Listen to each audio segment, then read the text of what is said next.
Good afternoon, ladies and gentlemen. I found myself in the middle of Brazil and Amazon, and at the moment I'm cycling the notorious Highway 319, one of the most abandoned roads in all of South America. And my next destination, the city of Porto Velho, is far away. It is also March, which means that it is peak rainy season and conditions are really tough. But I'm real excited, because further down there, for hundreds and hundreds of kilometers, it's just pure Amazon rainforest. And I'm about to throw myself deep into that wilderness. So please, stay with me, because this might get really interesting.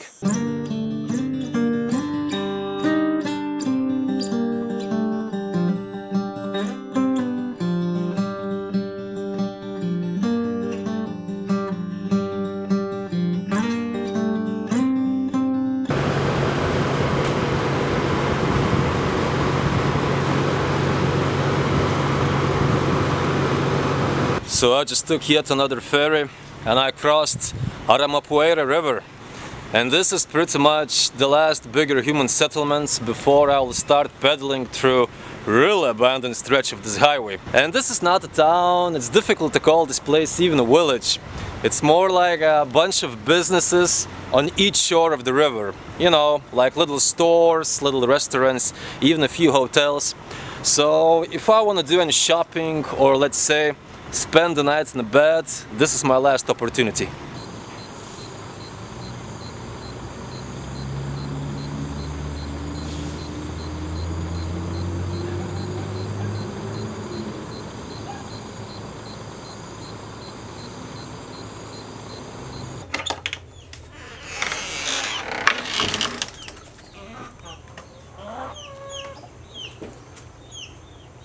Good morning, everybody.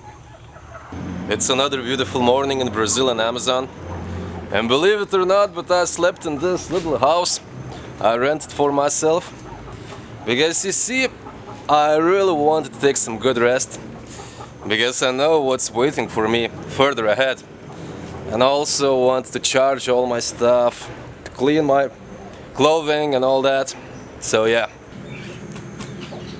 They say that your exterior reflects your interior, and if that was the case, then there's quite a lot of mess in my mind.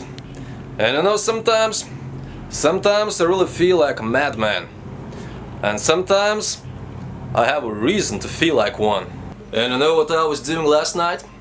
Nope, I did not went on some jungle hike. I was just sitting in this room and I was fixing my shoes. Because when I was in Manaus, I realized that my old shoes, they got completely worn out. They got some holes and even my fingers were poking through those holes. So I decided to buy myself some new shoes. And I did. I bought these.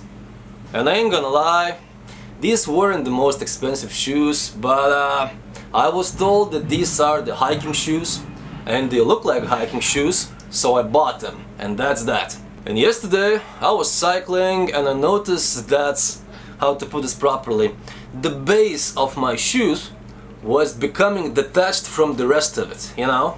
So last night I was trying to come up with some solution how to fix them. And just in case, I always carry some super glue in my emergency kit.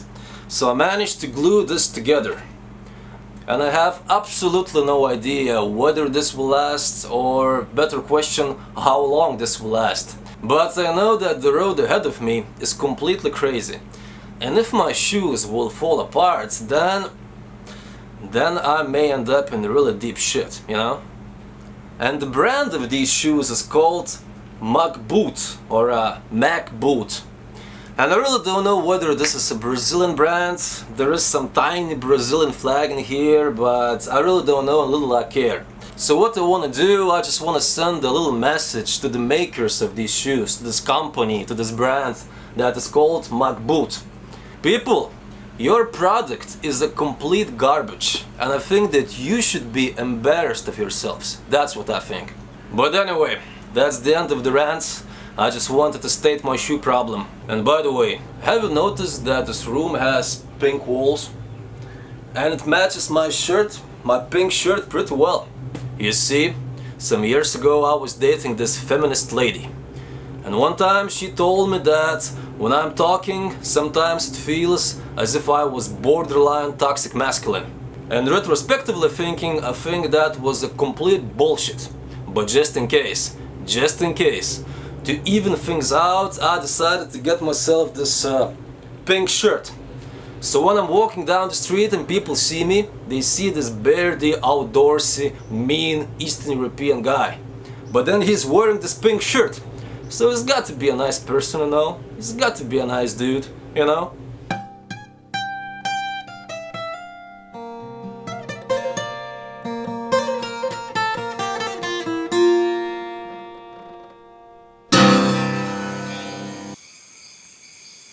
So sun is going down and soon it will get dark. And this time my plan was to cycle through the night as much as I can. Because it's the night time when jungle comes alive.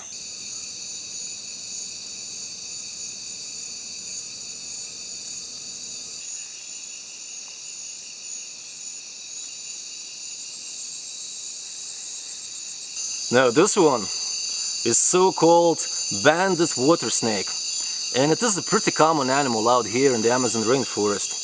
And I kept on finding these snakes from time to time, but for some reason most of the water snakes I found were just juveniles or very young animals. And this is an adult, this is a fully grown snake. And these snakes are venomous, well, not crazy venomous, but if you get attacked by this one, I think you should better go to the hospital. However, it is also so-called rare-fanged snake, so they have really tiny venomous fangs and they are really deep in that mouth. So in order to deliver that venomous bite, this snake should really dig deep into my flesh, which is not very likely. This is also aquatic or semi-aquatic snake. They spend most of their lives in water or next to the water, and they feed on fish and amphibians. Now you just have a look at this. I just found another one. And even though they both belong to the exact same species, coloration is really different. This one, the smaller one, has somewhat of a reddish pattern. It's unbelievable. There is such a variety even within the same species. And what's odd about this whole situation is that I just found 2 water snakes, but there isn't even a single river or swamp in sight. I just found them crossing the road.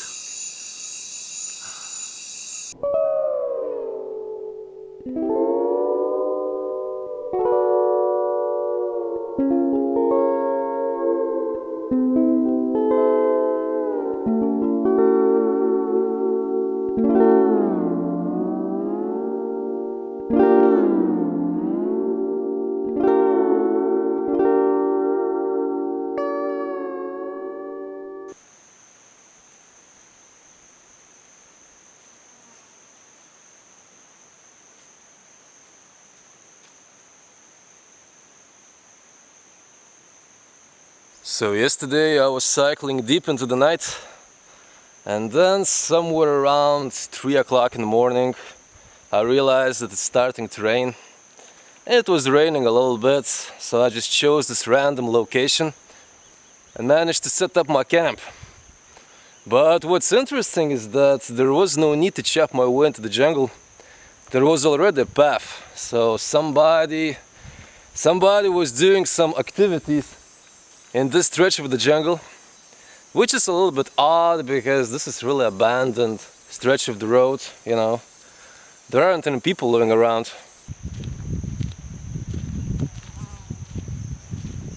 And what I'm doing now? Well, I'm checking how the road looks like. Because you see, I was told that cycling down this road around this time of the year, around March, which is the peak rainy season, is a completely mad idea. I was told that I'll just get stuck in the mud and that's that. But so far so good. I mean, listen, road is far from perfect. I was pushing through the mud last night a few times, but it is nowhere as bad as I expected, really. Although, I think one good storm or a few days of heavy rainfall and things could change really dramatically, you know. I can see the signs, you know.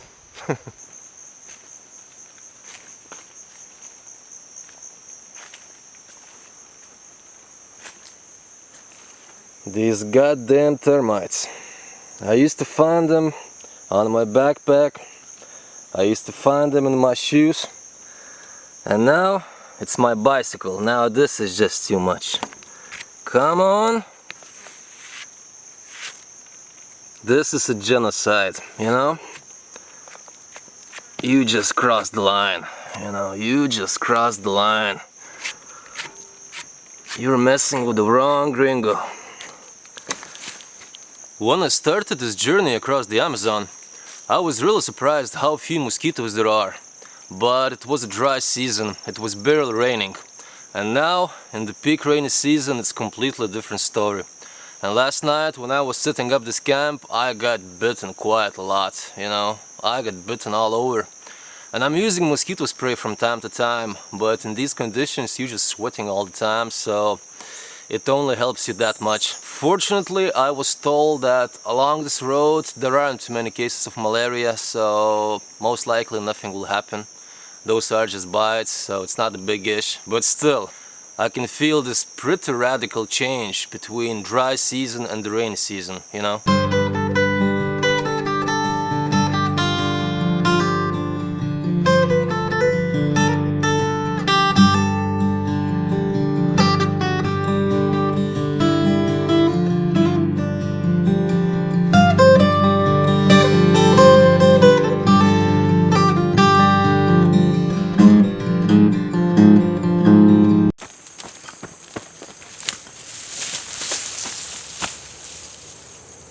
Now, throughout Latin America, this snake is known as the cobra cipó.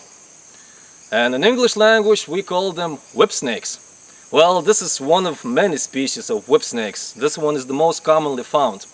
In fact, this might be one of the most common snakes throughout Amazon rainforest.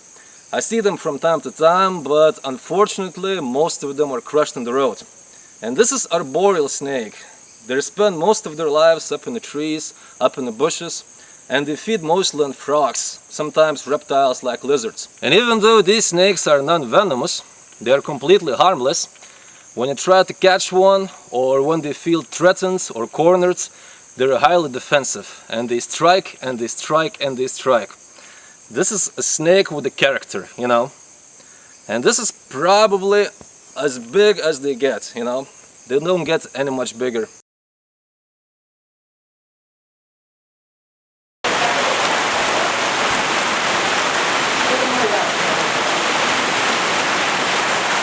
So once again it's raining like crazy, and once again I'm lucky to be under some roof.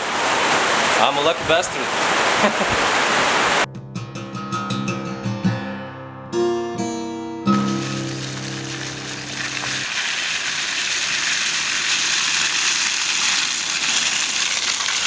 So just let me show you how crazy this rainfall in the Amazon is. So where I'm standing here, it's raining just a little bit. But you can see further down there, it's raining like crazy. See? Like crazy. And fortunately, rain is going further. I mean, I'm following the rain. It's just some cloud is passing by and it's pouring heavily, and then after some time it gets better, it gets sunny, and then the cycle repeats over and over again.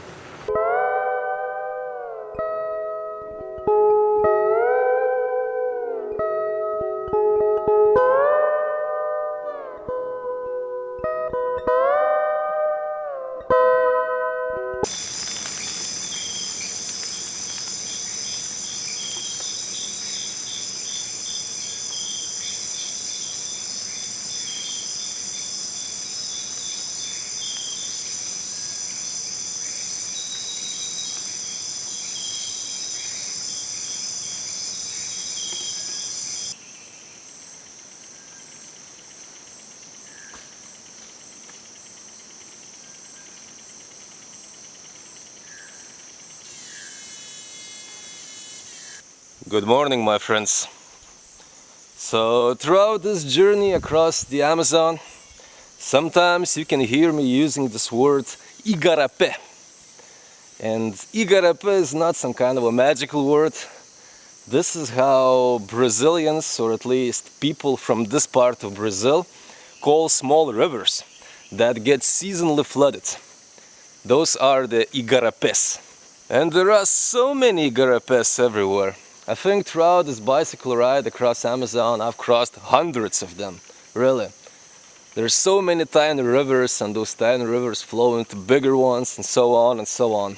And this little igarapé, well, I remember it very well from my ride to Manaus.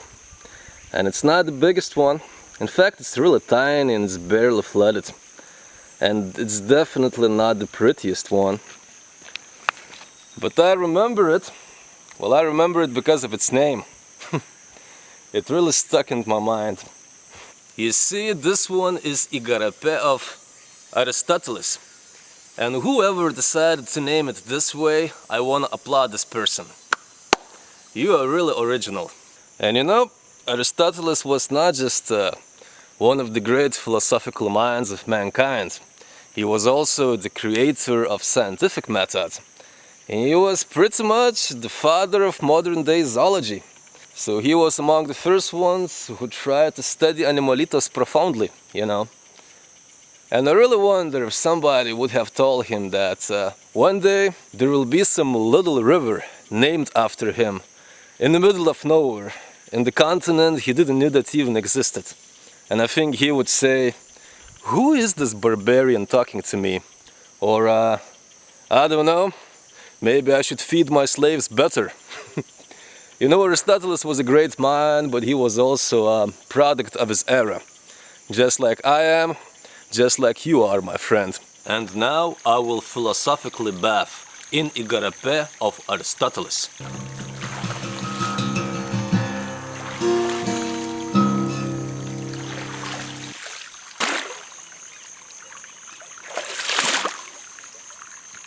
You know, I should say that it's really muddy, this little igarapé.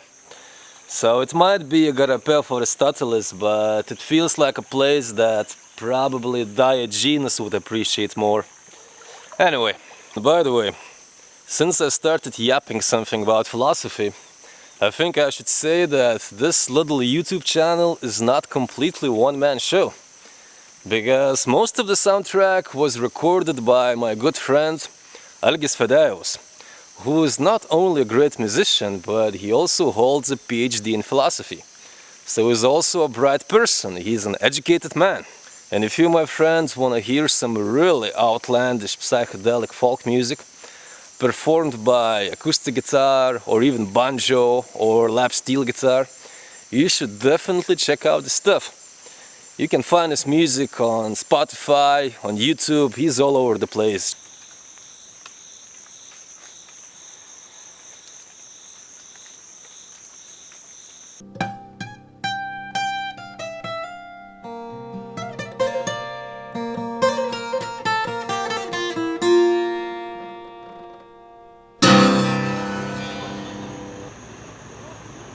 If you're wondering how my cycling is going, well, sometimes I'm cycling a little bit, then other times I'm pushing through the mud, a little bit of this, a little bit of that.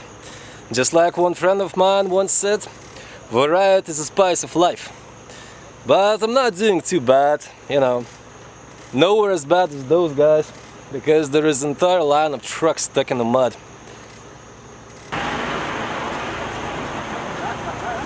Bom dia. Quanto tempo você está atrapado aqui nessa caminhada? Aqui parou agora. Agora? Sim. Ah, ok. E tem alguma solução ou como? É puxar para trás, eu vou de saída. Ah, ok. Boa sorte. Valeu, obrigado. Sim.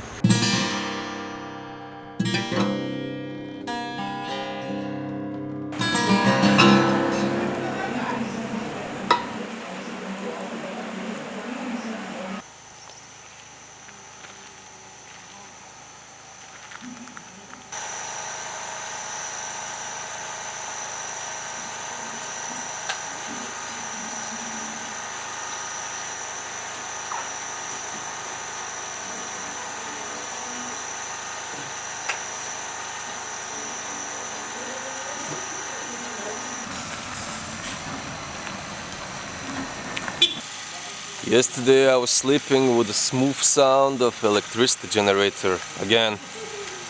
And one more time I slept in this or next to this Little Road restaurant. And I know this place because I slept here like 2 months ago on my way to Manaus. But this place is changing, and it's changing very quickly, just like the Amazon is changing. You see, last time I was here, this construction wasn't here. There were just a few wooden poles, so I hang my hammock in between. And now there's a roof.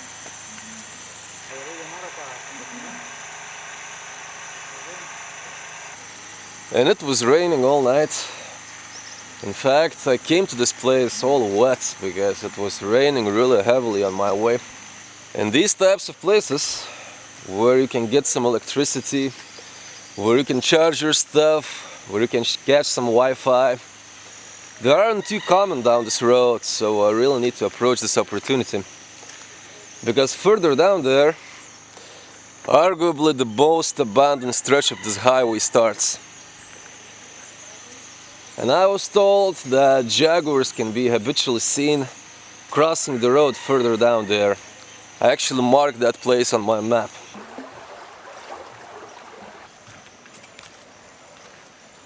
And last time when I was crossing this river, it was pretty tiny. And now water level rose so much that it looks huge, it's all flooded. Wild is the river. And I really hope that you enjoyed this little video of mine. And I'll see you in the next one, my friends. See you soon.